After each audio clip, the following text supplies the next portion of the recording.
In the heart of Nigeria, where vibrant cities meet rolling hills, there's a cautionary tale whispered among locals for years. A tale of temptation, of desire, and of the bloodlines between right and wrong. This is a story that has been passed down through generations, a reminder of the consequences of our actions. It's a story that will make you question your own morals, your own values, and your own sense of responsibility. Welcome to our channel, where we explore the complexities of human nature through the lens of African folklore. From the vibrant markets of Lagos to the ancient forest of Ogun, we delve into the stories that shape our culture, our traditions, and our very identity. Today, we'll be sharing a thought-provoking story about the consequences of our actions, set against the backdrop of Nigeria's National Youth Service Corps program. A program designed to foster unity, discipline, and selflessness among Nigeria's youth. Join us as we unravel the intricate tale of Corps member Emmanuel Okoro, a young man entangled in a web of desire, duty, and responsibility. As we navigate the twists and turns of his story, we'll be forced to confront the gray areas between right and wrong. What happens when the lines are blurred? Let's embark on this journey of discovery, of growth, and of self-reflection. It was a sunny day in Ogun State, where Corps member Emmanuel Okoro had been posted to teach agricultural science at St. Mary's Secondary School. As a dedicated and passionate teacher, Emmanuel quickly won over his students with his engaging lessons and patience. His ability to break down complex concepts into simple, understandable terms made him a favorite among the students. He was always willing to lend a helping hand, whether it was explaining a difficult topic or offering words of encouragement. As the days turned into weeks, Emmanuel's popularity continued to grow. Students would gather around him after class, asking questions and seeking advice. His colleagues admired his dedication and enthusiasm, and the school administration took notice of his innovative teaching methods. The school's principal, Mrs. Adeyemi, was particularly impressed with Emmanuel's performance. She would often observe his classes, taking note of his ability to engage his students and make complex concepts accessible. As the weeks turned into months, Emmanuel became an integral part of the school community. He was loved by everyone, from the students to the teachers to the school support staff. He was the go-to person for advice, for guidance, and for support.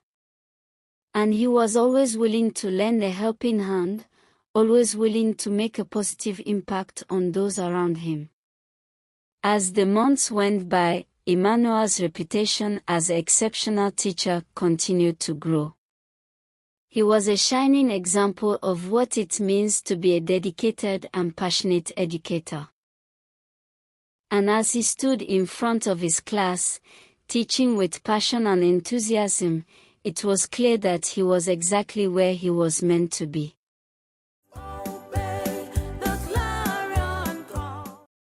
As the months went by, Emmanuel's students began to flourish under his guidance. They would often come to him with their problems, seeking advice and guidance. And Emmanuel would always be there to listen, to offer words of encouragement and support.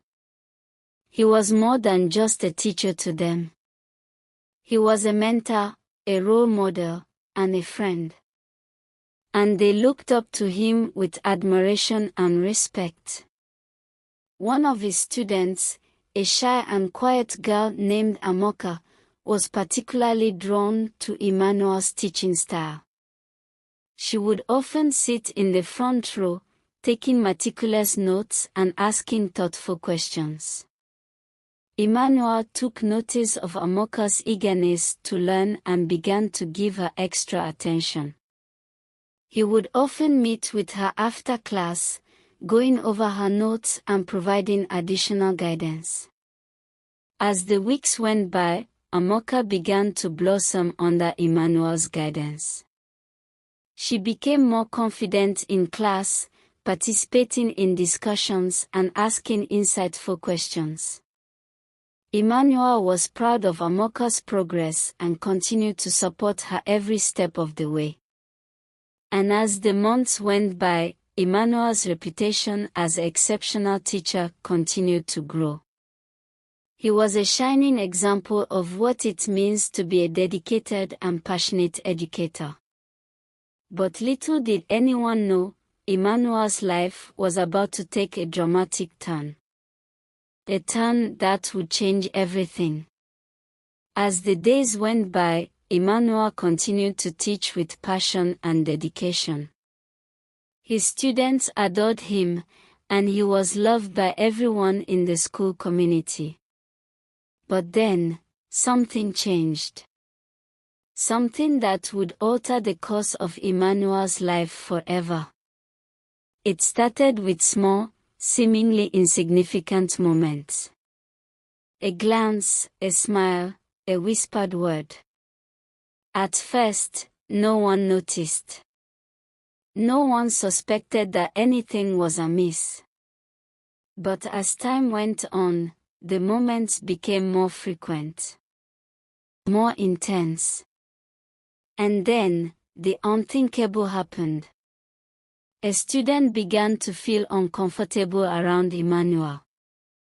She couldn't quite put her finger on it, but something didn't feel right. As the days went by, the student's concern grew.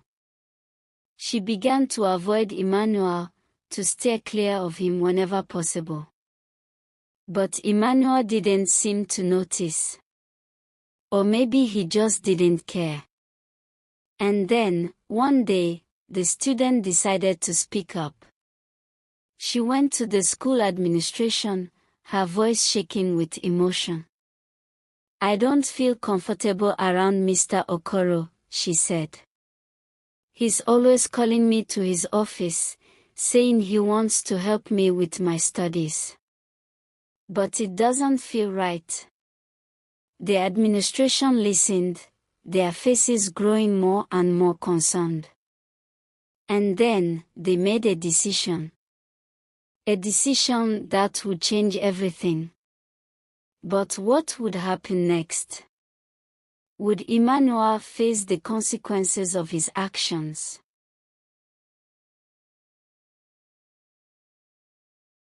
The suspense is killing us. Have you faced a difficult choice between desires and responsibilities? Share your thoughts in the comments. As we explore the underlying factors that led to Emmanuel Okoro's decision, it's clear that this incident raises important questions about accountability, power dynamics, and the responsibility that comes with authority. One key lesson from this incident is the importance of maintaining professional boundaries. As a teacher, Emmanuel Okoro had a responsibility to uphold the trust and respect of his students. By failing to do so, he not only compromised his own integrity but also caused harm to the student and the wider community. Another lesson is the need for accountability and oversight. If Emmanuel Okoro had been held accountable for his actions from the outset, it's possible that this incident could have been prevented. This highlights the need for robust systems and structures to be put in place to prevent and address misconduct. We must also recognize the importance of supporting those who have been affected by such incidents. The student involved in this case will likely face significant challenges and trauma as a result of Emmanuel Okoro's actions. It's essential that we provide resources and support to help them heal and move forward.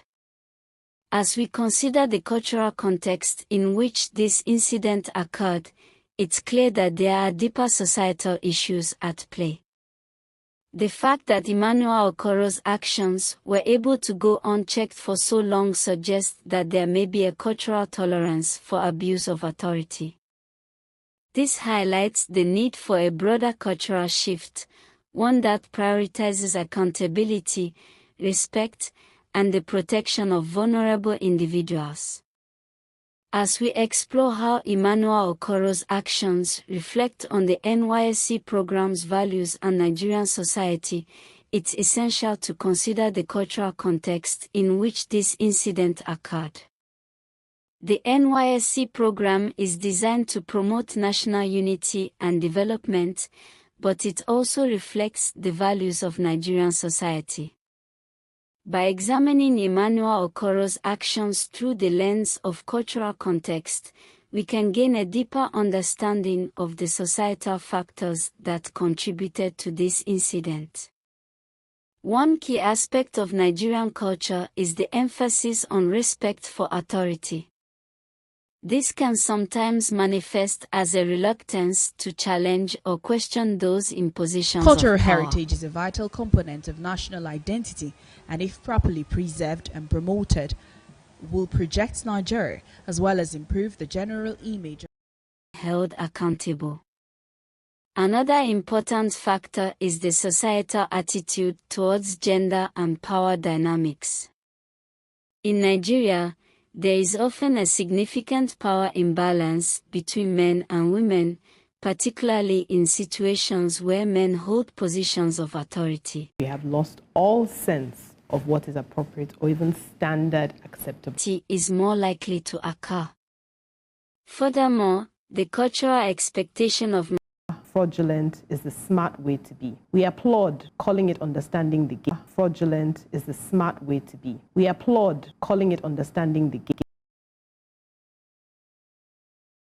In the case of Emmanuel Okoro, these cultural expectations may have contributed to his actions, as he may have felt pressure to assert his dominance and control over the student.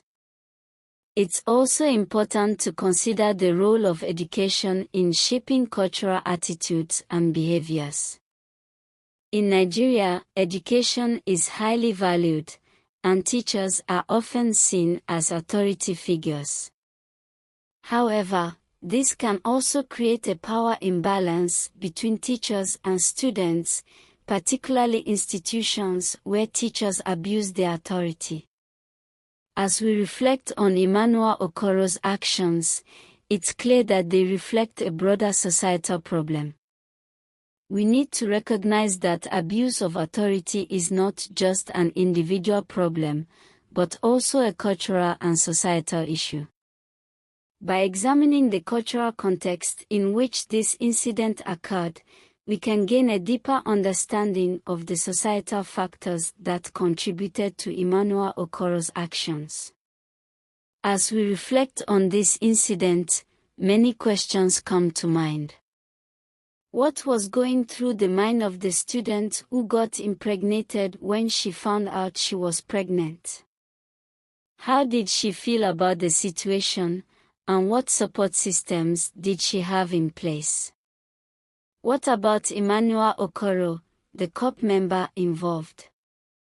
What was his thought process when he engaged in the behavior that led to the student's pregnancy? Did he consider the potential consequences of his actions, or did he simply act on impulse? How did Emmanuel Okoro's actions reflect his own values and character, and what does this incident reveal about his level of emotional intelligence? What role did the NYSC program play in enabling or preventing Emmanuel Okoro's actions, and what measures can be taken to prevent similar incidents in the future?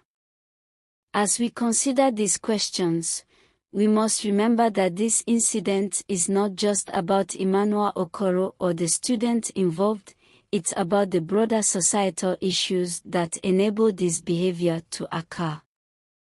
By examining this incident through a critical lens, we can gain a deeper understanding of the complex factors that contribute to abuse of authority and exploitation.